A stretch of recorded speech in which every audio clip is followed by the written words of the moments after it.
신명기 23장 말씀입니다. 23장에서는 이스라엘 공동체가 지켜야 할 여러 법 규정에 대한 가르침이 계속되고 있습니다. 다양한 것들을 얘기하시는데요. 먼저 1절에서 8절까지는 이스라엘의 총회에서 제외되는 사람들을 언급하고 있습니다. 1절 말씀을 제가 읽겠습니다. 고환이 상한 자나 음경이 잘린 자는 여호와의 총회에 들어오지 못하리라 라고 말씀이 시작됩니다. 여기서 이제 여호와의 총회라는 것들이 나오는데요. 여호와의 총회란 그 이스라엘의 공식적인 집회나 국가에서 행하는 큰 제사의식 그런 것들을 가리키는 것입니다. 그러니까 이스라엘의 모든 일원이 모여서 함께 하나님을 예배하는 것과 비슷합니다. 그런데 이 총회, 여호와의 총회에는 참석하고자 하는 모든 사람이 참석할 수 있는 것이 아니었습니다.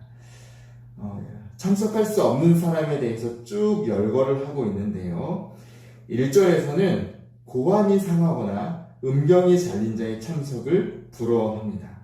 또 2절에서는 사생아의 참석에 대해서 10대가 지나도 불허한다고 말씀하시죠.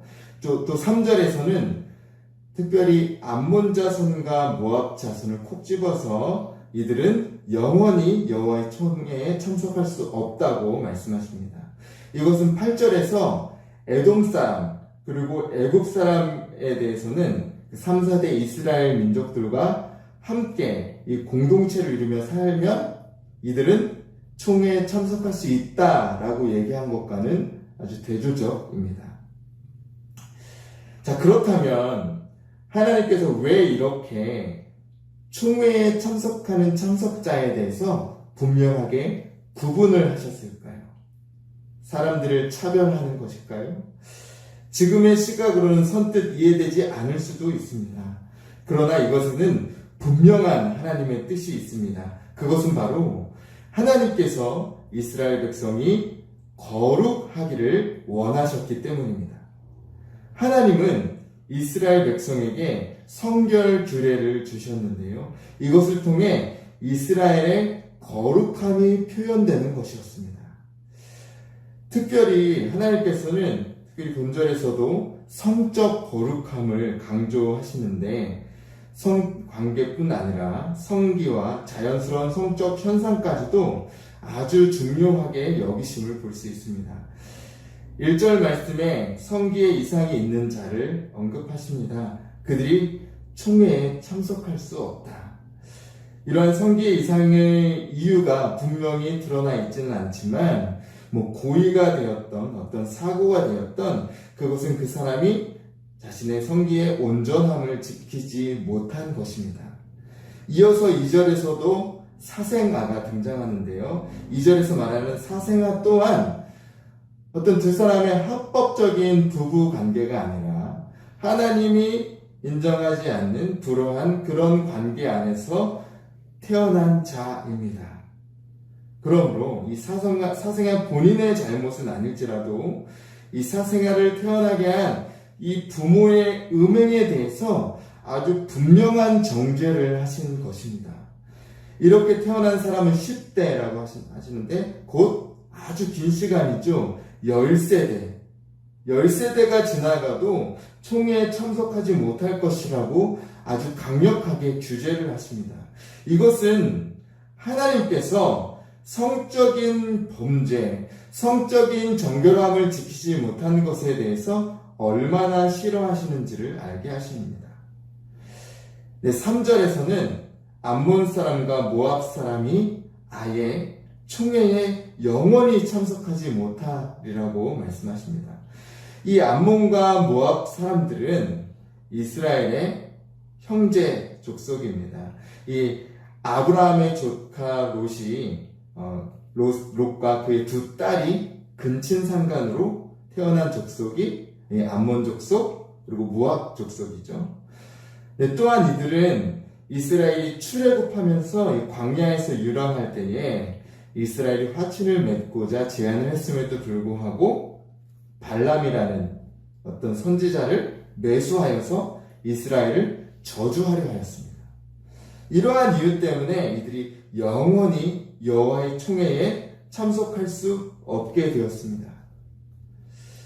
이것은 에돔 족속과 애굽 족속과는 상당히 비교가 되죠.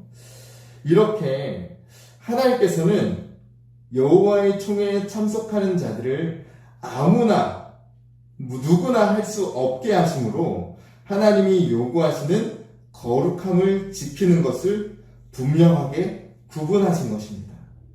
왜냐하면 이 거룩함은 하나님을 믿는 백성이라면, 하나님의 자녀라면 가져야 할 아주 중요한 정체성이기 때문입니다. 이어서 10절에서도 군인들이 지켜야 할 규례에 대해서 이 정결법을 강조하고 있는데요. 10절과 11절 말씀을 제가 읽겠습니다. 너희 중에 누가 밤에 몽설함으로 부정하거든 진영 밖으로 나가고 진영 안에 들어오지 아니하다가 해질 때에 목욕하고 해진 후에 진에 들어올 것이요. 밤에 몽설하였다는 것은 남정이 몽정을 하였다는 것입니다. 그런데 이것에 대해 부정하다고 하시죠. 그리고 진영 밖으로 나가서 해가 질 때까지 기다리다가 해가 질 때에 목욕을 하고 그 후에야 다시 진으로 복귀하라고 말씀하십니다.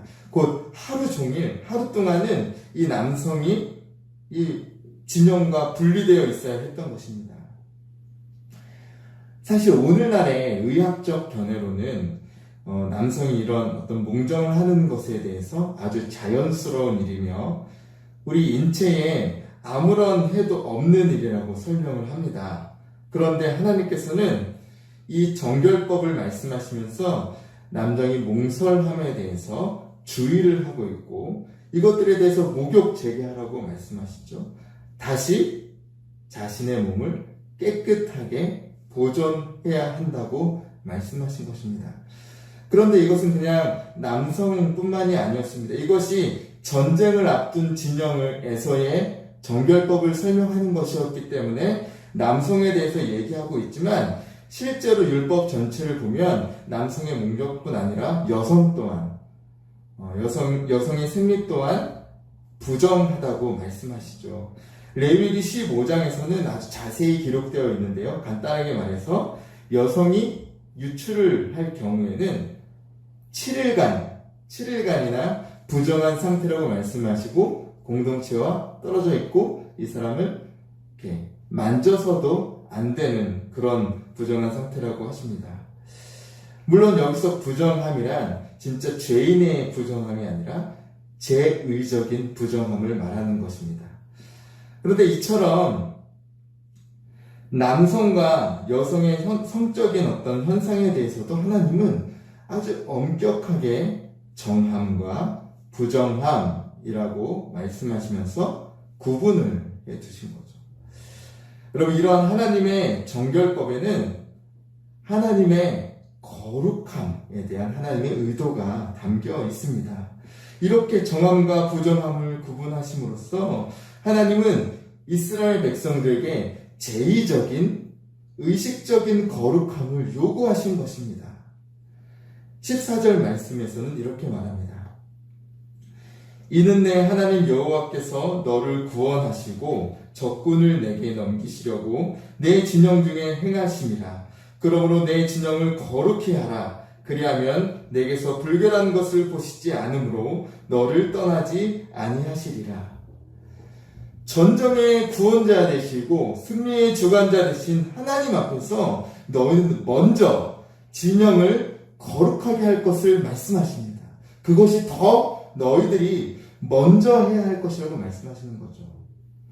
물론 이렇게 어떤 성적인 일에 대해서 구분하는 것이 어떤 당시의 위생 환경이나 의학 수준을 고려했을 때 그 사람의 건강을 지키고 그 공동체의 건강을 지키는 중요한 방법이었다는 것도 우리는 염두에 둘 필요가 있죠. 하나님은 그러한 이유도 있었을 것입니다. 그렇지만 이러한 하나님의 이러한 정결법의 중심에는 하나님의 백성들이 하나님의 거룩함을 닮아서 몸과 마음을 정결하게 하기를 바라는 마음이 있습니다. 전쟁을 앞둔 군대에게조차도 이러한 성결의 규례를 먼저 철저히 지키길 명령하신 것은 이 전쟁보다도 하나님 앞에 거룩함을 지키는 이 성결함의 의무가 더 중요하다는 것입니다. 레위기 11장 45절에서 하나님께서 이스라엘에게 이 율법을 주시면서 이렇게 말씀하십니다. 제가 읽겠습니다. 내가 거룩하니 너희도 거룩하라. 여러분, 이것이 이스라엘에게 율법을 주신 하나님의 이유입니다. 오늘 본문의 정결법도 하나님의 이 명령 안에 있는 것입니다. 이어서 17절과 18절 말씀을 읽겠습니다. 이스라엘 여자 중에 창기가 있지 못할 것이요 이스라엘 남자 중에 남창이 있지 못할지니 창기가 번 돈과 개 같은 자의 소득은 어떤 서원하는 일로든지 내 하나님 여호와의 전에 가져오지 말라. 이 둘은 다 내 하나님 여호와께 가증한 것임이니라.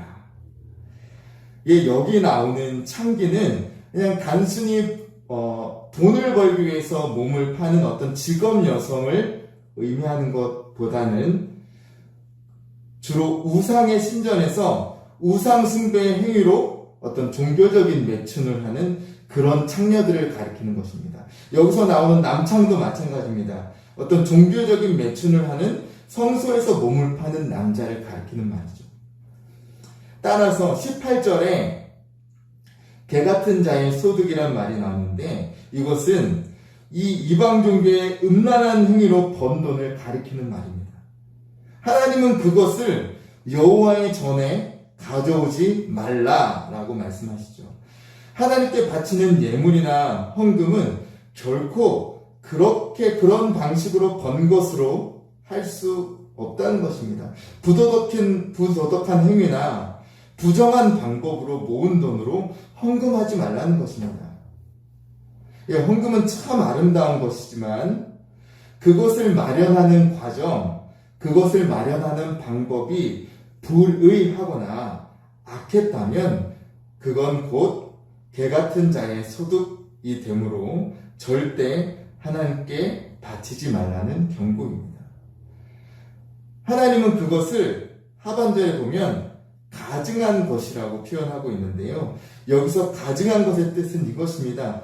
지독하게 싫어하는 것, 아주 구역질이 나는 것이라는 뜻입니다. 성경에서 이 말은 어떤 때 주로 쓰이냐면요.